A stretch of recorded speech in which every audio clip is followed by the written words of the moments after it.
You thought I was feeling you? That nigga a munch. Nigga either he ate it for lunch. Bitch on my body, I get what I want. Like, you thought I was feeling you? That nigga a munch. Nigga either he ate it for lunch. Bitch on my body, I get what I want. Like, bitch stay mad, let's keep it a beam. Know they be mad, I be on the scene. Ass too fat, can't fit in a jean. Use my stitch, but it's not what it seems. Hi everyone, welcome back to another episode of the podcast. I'm Rufile Dinyake. I'm Katlaho Dinyake. And this is Episode- a podcast. yeah. Episode 3. Episode 2. I don't think we should put numbers to the episodes Yeah. because we don't know what order we're going to post these in. So welcome back to the podcast. How you doing? How you feeling? I'm okay. I'm a little under the weather. The flu hit me yesterday. So I'm like peak in the pits. But yeah, I got my Yeah. ginger honey tea. Yeah. If I sound funny, if I sniffle a little, please forgive me. Yeah. How are you I'm a bit doing? Sick. I'm okay. I'm just kind of floating. I just feel very like up in the air. I don't know how to explain it. I'm hoping I don't get sick because obviously we've been spending a lot of time together. So I'm just hoping I don't get sick, but it is that season. I Yeah. saw a TikTok where someone was talking about how in Gauteng people are getting this really bad flu. Yeah. And I'm just like, I know so many people who are sick. Half the people who are here this weekend were We're sick. Yeah, that's true. So I'm just hoping I don't get sick, but it is that time of year.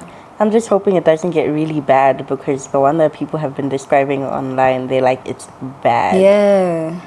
And I'm kind of like, it's normal flu symptoms for now, but I hope it doesn't get worse. But I think you've tackled it quick, like getting think the so? meds. Because yesterday Yeah. was your first day sick and you got and I got medicine. meds.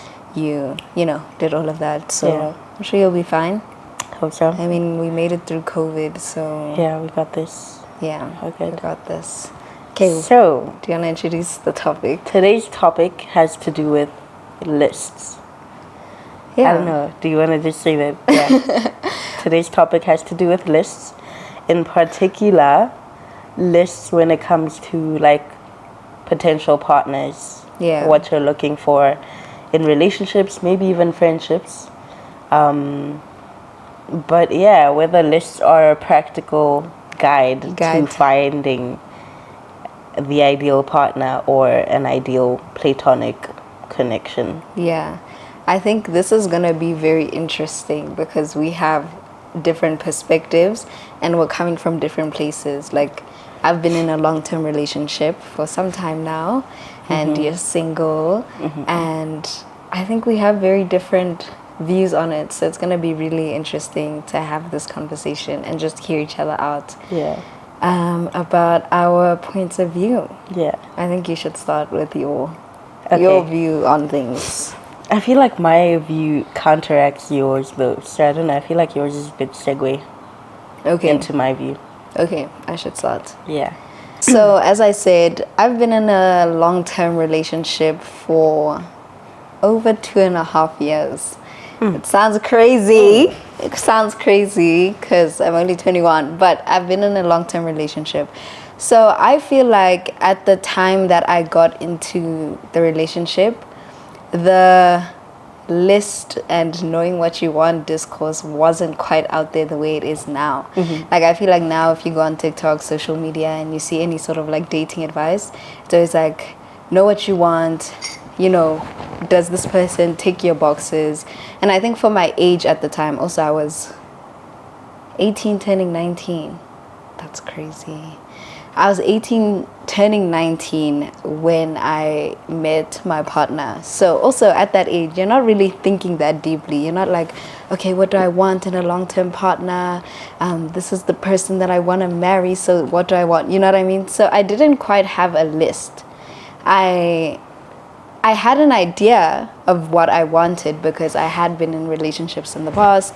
So I was like, okay, I had learned things from those previous relationships and I was intentional about what I want in the next relationship that I want, that I get into, but I didn't have like a set list That you were right? going by. Yeah, I just kind of had a general vibe. I had like, okay, the next person that I want to be with, we should get along, we should be friends first, we should be silly, goofy, you know what I mean? Very abstract ideas of what I want, but nothing definitive, nothing like set in stone.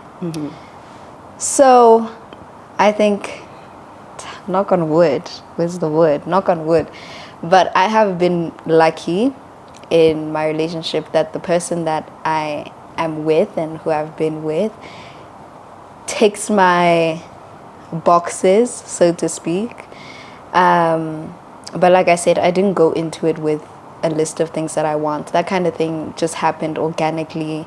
It's kind of luck, kind of destiny, you know what I mean? So that's just my personal story. I have never had a list, but I'm still happy in my relationship. I'm still happy with the partner that I have. Yeah. I was saying to Katie when we were talking about this topic that I feel like maybe I'm a hopeless romantic, which I am, but I feel like a love and like relationships should have this sort of, it should just be more emotion based, you know what I mean? Not that I'm not a fan, but I feel like making lists and making it so like analytical and like so like logical kind of takes the fun out of falling in love. Like with my partner, if I was single, the partner that I have, like that I'd be looking for, I'd prefer it to be like, I don't know, there's just something about him, you know what I mean? Like there's just something that I love. It's just like this kind of energy, something I can't like quite put my finger on. And I feel like having lists kind of takes away that organic, fun, emotional side to it, you know what I mean? Because also, like the shows that I watch and stuff where people are like dating, especially as you get older, they say that dates turn into, it's almost like a job interview because you're trying to figure out, does this person tick off? Meet the criteria. So you end up like questioning them, and it kind of feels like a job interview because you're looking for specific things. And also I feel like, I was also saying to you that I feel like when you have a list, when you meet someone, you, even though they may tick certain boxes off your list, you almost focus on the things that they don't tick because you have things so clearly written out. So it's like, oh yeah, he's funny. Oh yeah, we get along. Yo, but he doesn't, you know, he's not, I don't know, spontaneous. And then you kind of focus on that thing and you're asking yourself, is this like a big enough box? You know what I mean? It gets too logical and it gets too, I don't know, it just takes away the feel of it. So that's my perspective on that. I do realize that I come from, like my perspective is very... From privilege? Not even privilege. I have a very little experience in this dating world just because I've been in a relationship for so long. So I do, like, it's all in theory. Everything that I say, it's just my observation. I'm not speaking from experience. So just take it with a grain of salt. Yeah. Okay. Well, yeah, my take on this when I was speaking to Fifi earlier was that I totally agree with her. Like, she almost reminded me of what I've always believed, to be fair, because I am a hopeless romantic, like major hopeless romantic. I love love, and I'll always give it a second chance, like even when I've been given many reasons not to. But I think that's what put me in a space where I was like, okay, this is how I've been doing it the whole time. Like she's saying, where you're kind of just going with your heart and you're not applying too much logic to the situation. And I mean, here I am, single. Yeah, so as I was saying,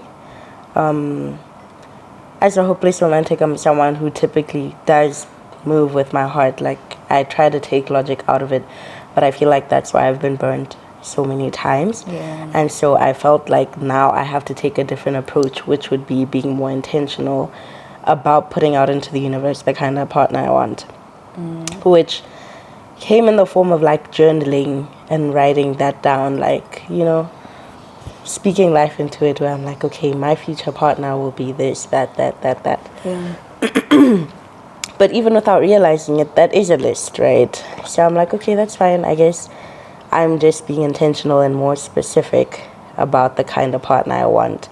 But like you said, then it becomes a thing of a requirement list where I'm ticking off certain things that people meet and things that other people don't meet, and it becomes that thing where it's like, obviously it's going to be hard to find someone who takes everything. And I can agree that it takes away the spontaneity Yeah. of falling in love.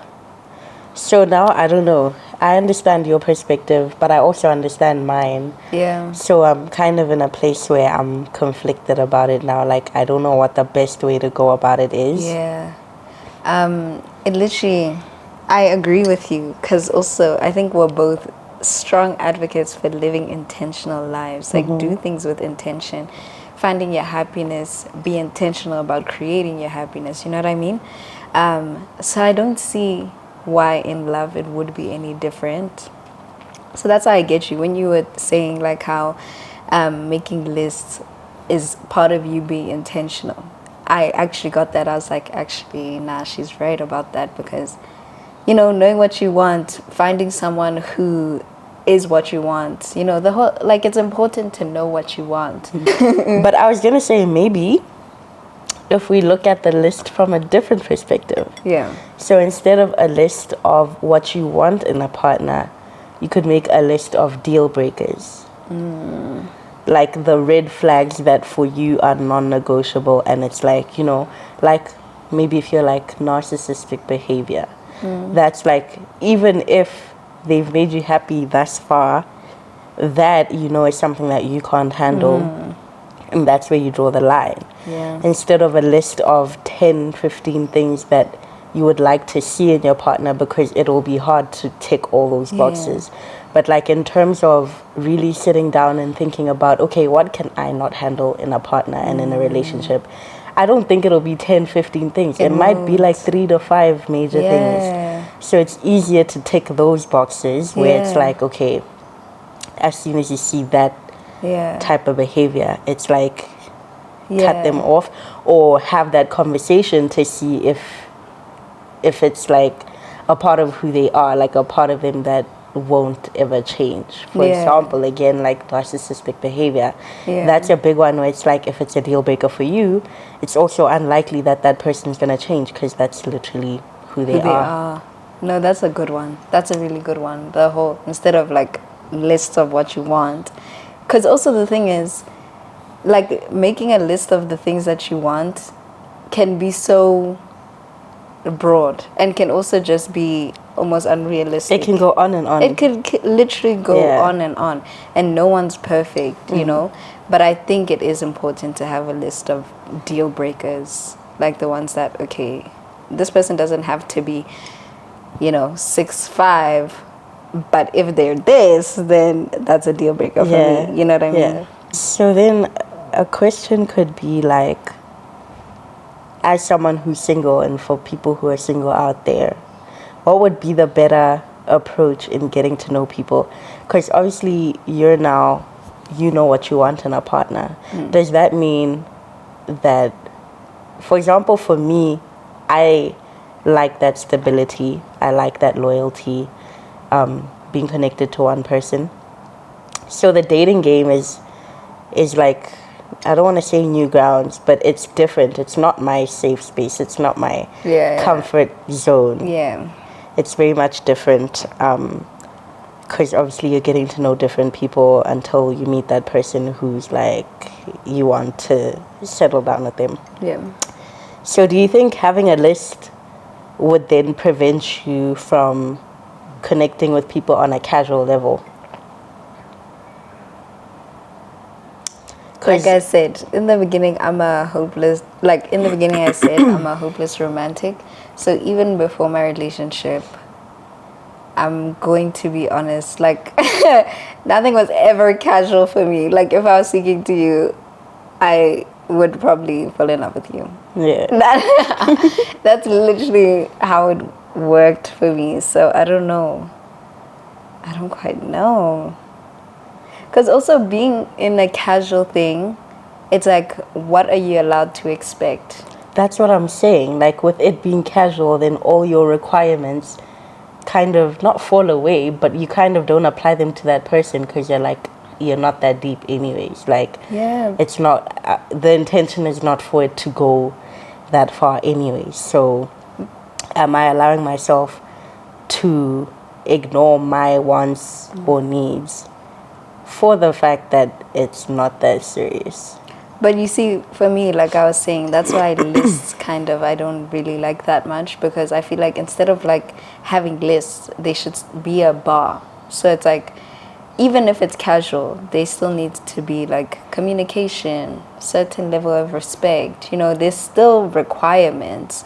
There's still a bar. You know what I mean? Just because it's casual, I don't think You should just let go of all your standards because it's not serious. Yeah. You know what I mean? Yeah. So I think it is still important to have, I guess if you're into lists, it's important to have at least like A bar. yeah, the bar still needs to be there. You Yeah. know? Maybe it's a bit woo-woo to say like the whole, you know, I just feel like love is so unpredictable, and trying to control it, you could actually apply this with a lot of things in life. If you're the type to believe that like everything happens for a reason, things will happen in perfect timing, trying to control certain things, it's almost like it's a pointless task. It's babe. counteractive. Yeah, it's pointless because it's like, this is if you believe in a plan and destiny and let's say God's plan for you. Yeah. It's almost like sometimes you need to like let go of control and also realize that things will happen the way that they're supposed to happen. Things will happen when they should happen. Yeah. And that's not to take away accountability, but things like love, it's so hard to get a grip of. It's not like a tangible thing that you can work towards and achieve. Like love isn't like a goal that you can achieve. It really happens. It just happens. Right person, right time, you know. I think with the control thing, that's a big thing for me. Yeah. To some extent, it's very contradictory. I'm someone who believes that everything happens as it should, right place, right time, you know, that kind of thing. But at the same time, there's a huge part of me that tries to remain in control of the things that happen, or how they happen, or when they happen, especially when it comes to relationships. And high key, I feel like that's something I'm being taught by the universe right now, is to release control and to trust that everything is working out for my good. And I'm seeing it more now than I have in the last few years. I feel like with my journey, my spiritual journey, I've learned different things in different seasons, and right now my season is currently releasing control. Yeah. It's releasing control, and I'm seeing it in terms of relationships, like, you know, thinking things would have gone one way and then they inexplicably go another way. Inexplicable is the word. It's like, oh, It's like, really the where did that word. come from? It It's doesn't make really- sense. Like 1 + 1 is being 4 right now. Yeah, and it's like, And it's like, and you're here trying to, like, you know, you're trying to make things work, or you're trying to make sense of things, but they don't make sense. And it's don't. like, when you release that sense of that wanting to have control, things eventually do make sense. Like a lot of things are falling in, as much as a lot of things have fallen apart for me, a lot of things have fallen into place where I'm like, oh, okay. Like later I'm like, oh, that's why that happened, or oh, that's what this is teaching me. Yeah. You know. yeah. So yeah, letting go of control, definitely easier said than done, but I think very necessary, and it's especially beautiful when you see why things happened the way they did. And literally, in hindsight, In things hindsight, always it's make always sense, just hey? like, oh, You know what? That's the best thing. yeah, When you look back at things, just look back at your life right now. yeah, things always make sense. And of course, you were in a moment where, for example, if you're going through like a breakup or some sort of heartbreak, in that moment, it hurts and Yeah. you're confused. You're like, where did we go wrong? Where did you, you know? But give it time. You'll look back and you're like, whoa. Things were that's working what you were out. trying to tell me. Yeah, like things okay, were really universe, I hear you. falling into place. And Yeah. at that moment, I couldn't understand it. And I was struggling because I couldn't control it. But things work out. the Also way that they because should. I feel that when things start to fall apart, I feel that it's harder to grasp that because of expectations, which boils down to lists again, but like in a different form. You kind of get into situations and they obviously start off well for you to even get into them in the first place. But it's kind of like even before they've gone further, you already have so many hopes or plans for the situation, you know. Yeah. And I feel like that's what makes the end hurt even more, because it's like you had so much hope for the situation. You felt like it had a lot of potential. Yeah. Even if certain things weren't there to show that the potential is valid, but like I think it hurts more because of expectations that come with establishing those connections and then later realizing that none of that potential was realized. And Yeah, it kind of yeah. like Yeah, like it should have, could it should have, could have, But it would have. it would have if it was meant to. So you can't be should have, could have. Yeah. You can't. But also another thing we were saying about lists on the walk here, how I was saying my other issue with lists is, in theory, let's say if you're making a list of what you want in your future partner, or so you'll put certain things down. But my issue with lists is it lacks room for nuance and for context. So the example that I was giving to Katie was me and my partner. I know that he was like, long distance was a no-no for him. It was the kind of thing where it's like, oh, I would never get into a long distance relationship. That's not something that I see for my partner, right? And obviously when we started dating was during COVID, but majority of our relationship we've been in the same place, so it hasn't quite been like long distance. But then like things change. We were graduating. I'm not from South Africa, so I had to move back home. And now I've been back and forth between South Africa and Botswana. And we're in a somewhat long distance relationship, and it's working out way better than you could have imagined. Because I feel like in theory, you're like, oh, how could I go weeks without seeing my partner? You know what I mean? Like it sounds so like bad and so hectic and scary. And then when you actually give it a chance, when you're, obviously it depends on the situation, because it depends who you're with, it depends on the communication you have with your partner, all that kind of thing. But you'll find that you'll say, oh, this is a no-no for me, and then you get in a position where you kind of have to, and then it's like, hang on, it's not that bad. It's not that bad. And you would have limited, like for example, me and Tando would have limited ourselves if we decided, oh, since it's going to be long distance, Then we have we to should break cut it up. now. You know what I Yeah, mean? yeah. Without even giving it a try. Yeah. We wouldn't have known how easy it would actually be, you know? Yeah. I think that's where it's important to, again, going back to the idea of maybe having a list of deal breakers instead of a list of ideals. In creating that list of deal breakers, they should be practical. They shouldn't just be in theory, like, for example, the long distance one where you're like, oh, you know, they're based on that stereotype, long distance never works, never Yeah. works. Okay, are you saying it because everyone says it doesn't work, or are you saying it because it didn't work for you at some point? And if it didn't work for you at some point, what were the circumstances? What was the context of the relationship? Why did it not work? Was it the person you were with, or was it really the distance? Because obviously with long distance, you require more intention. You need to be more intentional about how often you're communicating. You need to be intentional about knowing when you're next seeing the person. It shouldn't be something where you're kind of going off a whim. So yeah, I feel like with the deal breakers, you also have to be practical with like your list of I can't handle that. Contextualize it as well. And obviously, most importantly, I feel like the biggest deal breakers, which make sense even without being in this situation, are ones that pertain to respect for each other, to your boundaries and that sort of thing. So I feel like deal breakers are okay.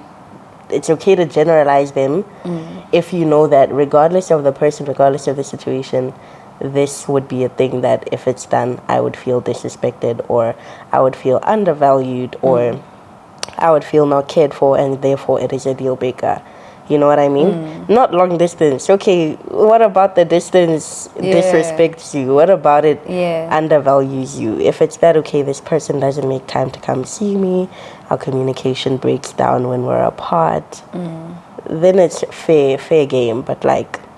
But I agree with you, but also at the same time, I disagree in that you really never know. Each situation is unique. You know what I mean? So like how you're saying, like long distance is so many people's deal breakers. Like people like put that on their list and they're like, this is something I would never do. And I think like how you're saying, maybe it would be more valid if, let's say you've tried it before, it hasn't worked out for certain reasons. But even then, I would argue, if it's a different person, depending on the relationship that you have with, you know, it's still different. Like there's still so many complexities, like so many things that could be different this time. That's why I'm saying with things like long distance, it's important to contextualize. Like look at the relationship you are in and your partner. And go based off of experience in that situation with that partner. That's why I'm like, things like long distance being a deal breaker for me almost doesn't make sense, because they have to be contextualized.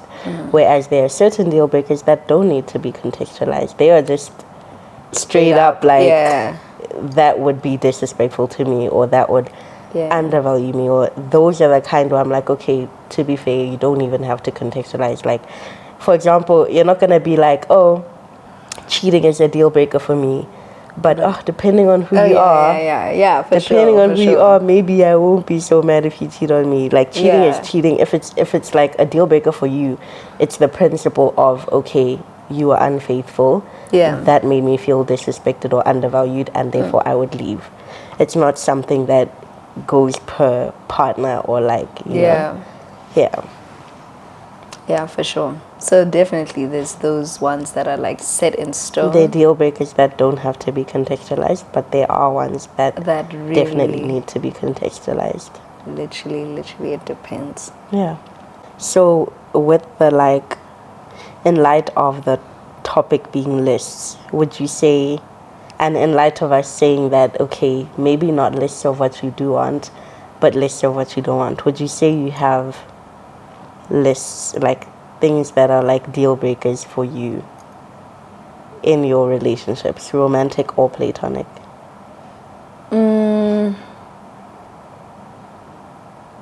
I think not so much ones that I've sat down and thought of that like this is a deal breaker, but I definitely have.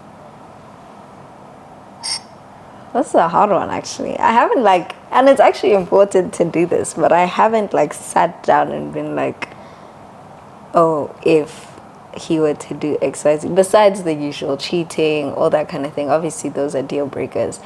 But other things? For you. For me? Deal breakers for you. Cheating isn't a deal breaker for everybody. Oh yeah, that's true. But for me, cheating is a deal breaker. The other things I haven't quite thought of, actually. I may have to think about that. I think for me, one that I can think of, I don't want to say intention, but it is sort of thoughtfulness or some level of intention in terms of if I'm to be in a serious relationship with someone. I think intention is important. I want to know that I'm being thought of or cared for on the most basic level, because I do that for my friends and for my partner when I am in a relationship. So I feel like if it's something where, in terms of a romantic relationship, and we're like, in terms of a romantic relationship, one of the things for me that would be a deal breaker would be lack of intention. Yeah. And I don't know. Yeah, one of the deal breakers for me would be lack of intention, because that like stems out into a lot of things. It's this person. I feel like intention comes effortlessly even for people who aren't the most thoughtful. Yeah. Like, it comes effortlessly when you want to do something for someone, when you want to care for someone in a certain way, even if it's the way that you know how to do best and it's not necessarily with their love language. You know how some people are always like, you can have a partner where you shower them with gifts because that's how you know to give love, but then there's someone who wants like acts of service. But for me, it's like, yeah, okay, that's where you talk about love languages and you're like, okay, I really see the efforts that you're putting in and I appreciate them, but this means more to me. But the very fact that they started off by showering you with gifts and showing you love how they know to show love shows intention. Yeah. They went out and they thought of you and they wanted to do something that they knew would make your day better or put a smile on your face. That's intention, you know, even if it's mismatched in terms of how it's portrayed to begin with.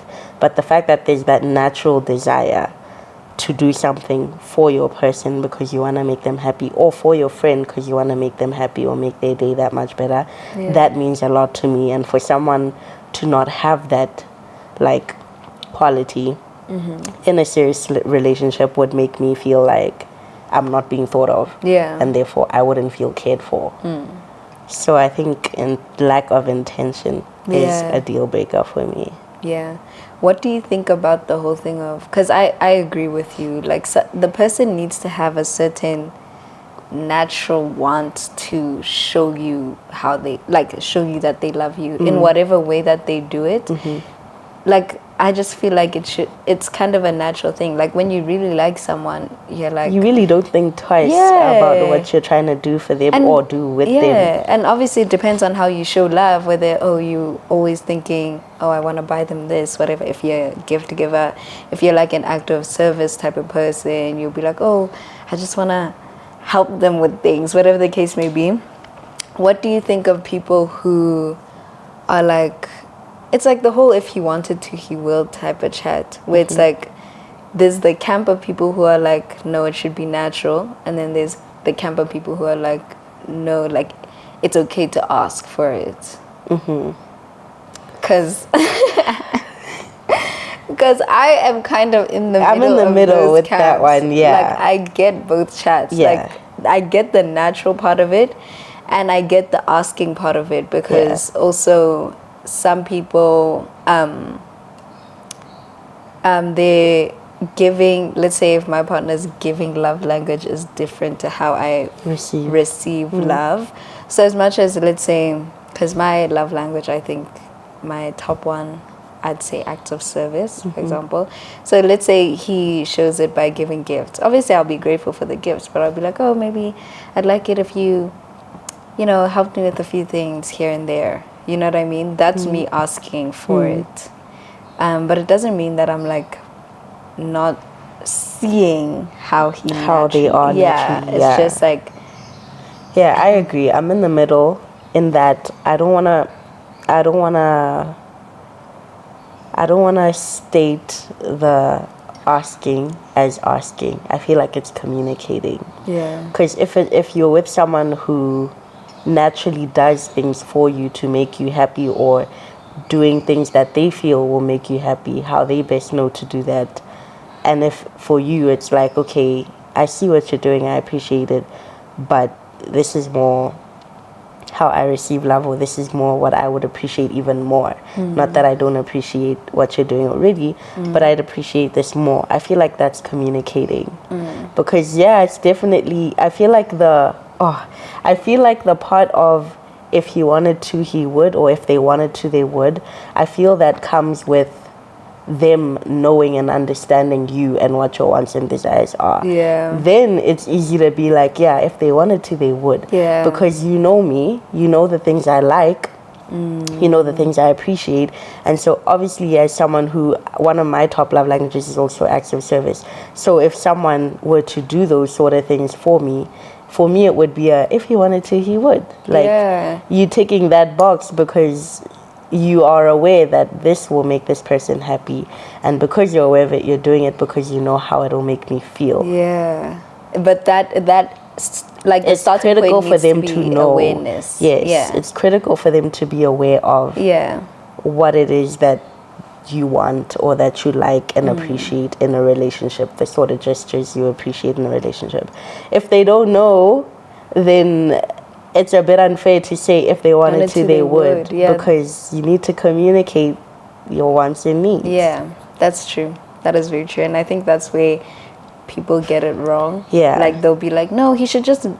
No. You know what I mean? And it's they're like, not gonna how would just they know? know. How would they know if you don't say it? The difference is, though, if they are aware of the sort of things you want and need or desire, and they don't do it, then that can also apply where you're like, if they wanted to, they would. Yeah, that's when you can start That's saying, when you can say, yeah, I mean, it's not like he doesn't know better or they don't know better. They're just choosing not to, regardless of being aware that, oh, my person would feel happy or loved if I did ABC or showed them ABC. But how, okay, then it comes to the chat of how many times do you have to tell someone before you're like 8? Yeah. So, for example, saying that, okay, you need to communicate it first. For example, you're telling your partner that you really want flowers. How many times do you have to say, I like flowers? To be fair, Before you're like, you know what, if he wanted to, he would. Like, to how be many fair, times? this might seem a bit stringent, but for me, once is enough. If I've said it Once is enough. Because I've how said that it a means million times. how like you're not listening to me. Like when we're having conversations, I would understand if I said it in passing. Yeah, maybe I can repeat it. If there are moments where we're having intentional conversations about, oh, what sort of things do you like? Nah. There's a difference. Yeah, but yeah, that's just my take on it. If someone knows you and knows what you like and they still choose not to do that just because they care enough to, then that speaks volumes as well. Yeah, that's true. But I also, like I was saying, there's a lot that each camp could learn from each other. There's a lot that the if he wanted to, he would camp could learn from the no, but you need to ask camp. But also, sometimes it feels a bit laborious to ask. You know what I mean? And I don't know if that's something that we just need to get over.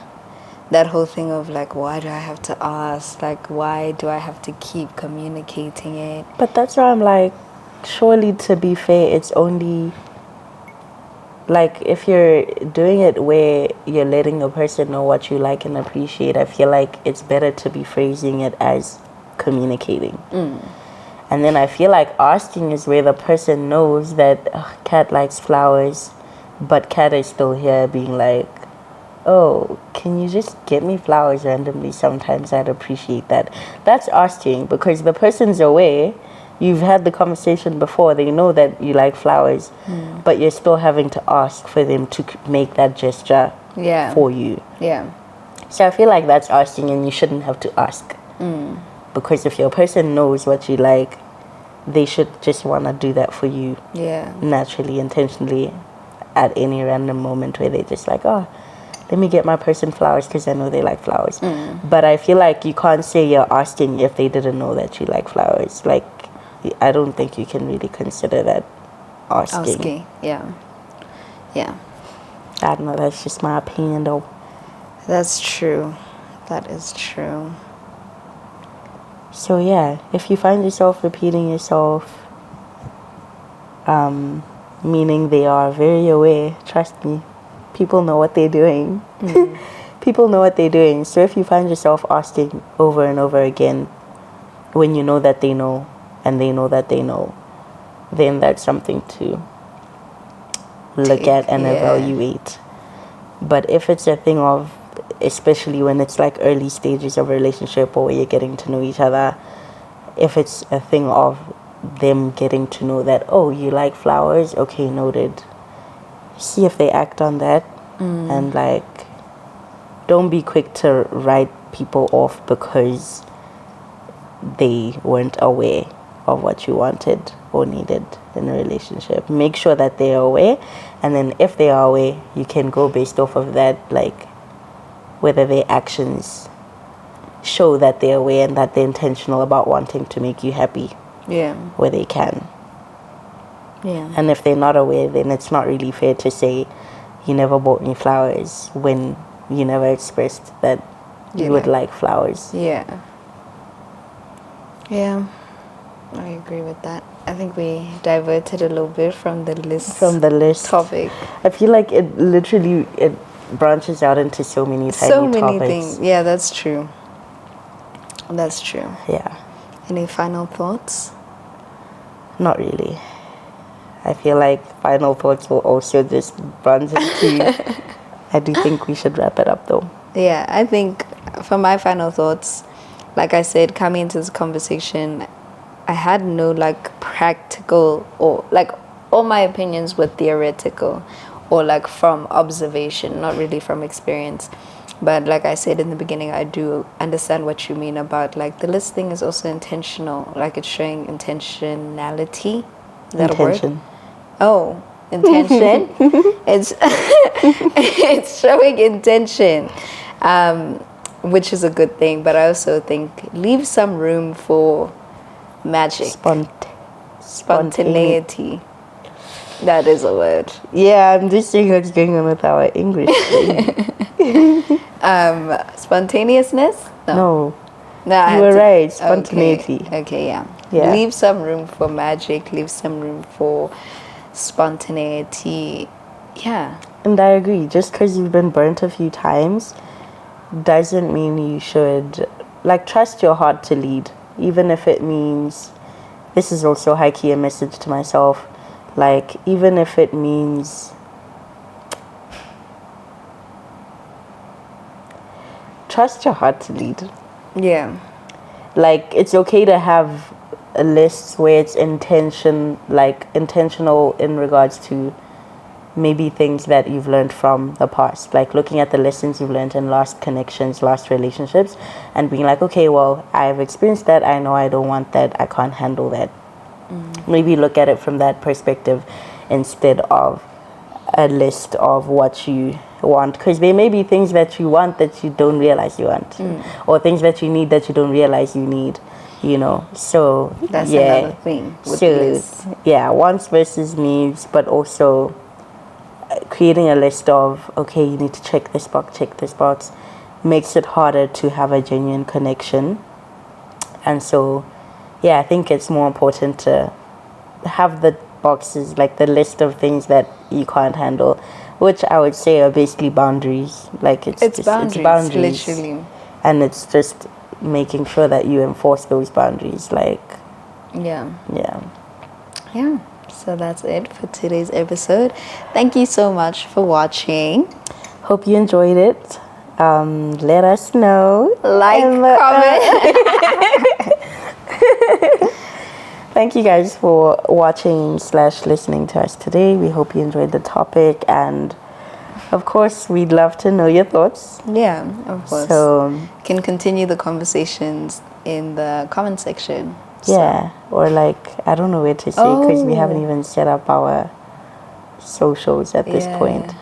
But like, even on social media, you can tag DM us and let's chat. Like, let's talk. Let's hear different perspectives. I think that's the best thing about conversations. Like what we're saying, they're is not linear. fact. Yeah, it's not fact. It's just our opinion. It's just opinion, and also that opinion can change. You know, like Katie may say something, I'm like, hang on now, she's got a point. Yeah. Maybe my opinion changes a little bit. You know what I mean? Yeah. So yeah. We'll see you guys on the next episode. Bye. All right. Keeping it clean. Fucking with niggas that's toting up beans. Saying you love me, but what do you mean? Pretty ass fucking you like that I mean. Got a bitch out, you shitting me? If you ain't a baddie, can't sit with me.